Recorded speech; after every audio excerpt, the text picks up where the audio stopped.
Vimos nos dois vídeos anteriores qual é o entendimento cristão de Deus e da fé. Agora queria fazer convosco uma viagem em diálogo com as ciências humanas.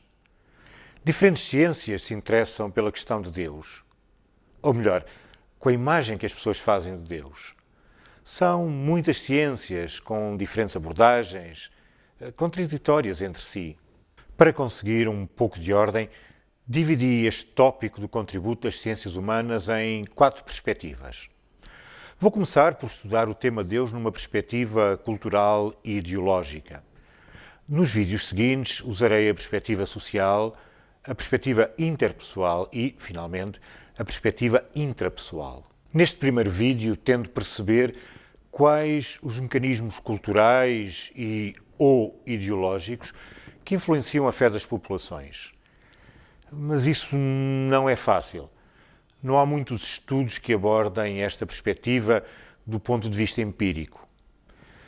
Sem acesso a observações empíricas sistemáticas, pareceu-me preferível uma estratégia alternativa. Observar a história recente da sociedade e da Igreja portuguesas, prestar atenção às suas interações. Da Primeira República até aos dias de hoje, a relação entre Estado e Igreja teve várias configurações. Deus estava na moda baixo com os republicanos, estava em alta durante o Estado Novo e desapareceu de cena depois do 25 de Abril. A Primeira República foi marcada por um sério conflito com a Igreja Católica, que foi mais do que um conflito político entre agentes sociais. Foi uma luta ideológica.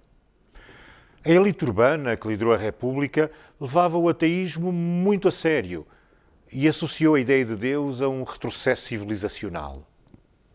Com o passar dos anos, as relações entre Estado e Igreja tenderam à normalização. Mas o Estado Novo recupera a parceria entre Estado e Igreja e favorece a associação entre conservadorismo e Deus. O 25 de Abril muda muita coisa na sociedade portuguesa. Politicamente, ninguém estava interessado em reeditar as feridas da questão religiosa da Primeira República.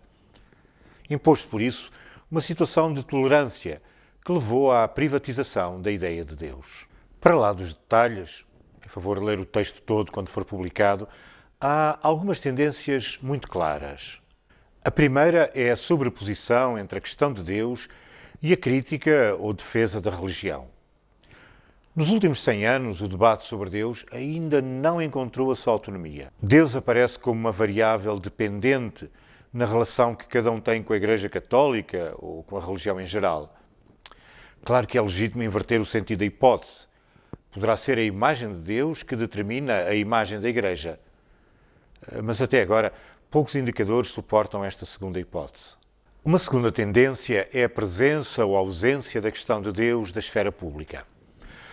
Durante a Primeira República e boa parte do Estado Novo, Deus foi discutido no espaço público, na política e na comunicação social. Era um debate instrumentalizado pelas agendas políticas e ideológicas de todos os atores sociais, mas o debate existia, à frente de toda a gente. Mas gradualmente Deus ausentou-se da esfera pública.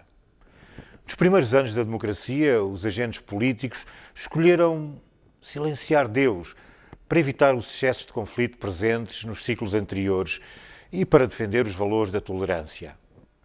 Mas vai sendo cada vez mais claro que este silenciamento público de Deus é instrumental a um projeto secularista da sociedade.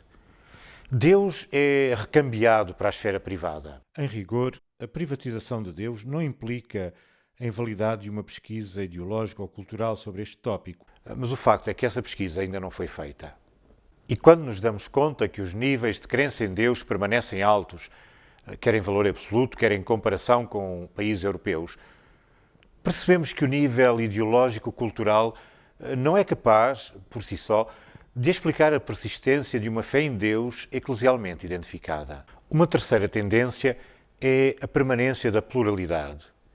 Deus não é um objeto unívoco. Ao falar de Deus, os diferentes atores socioculturais estão a falar de distintas realidades.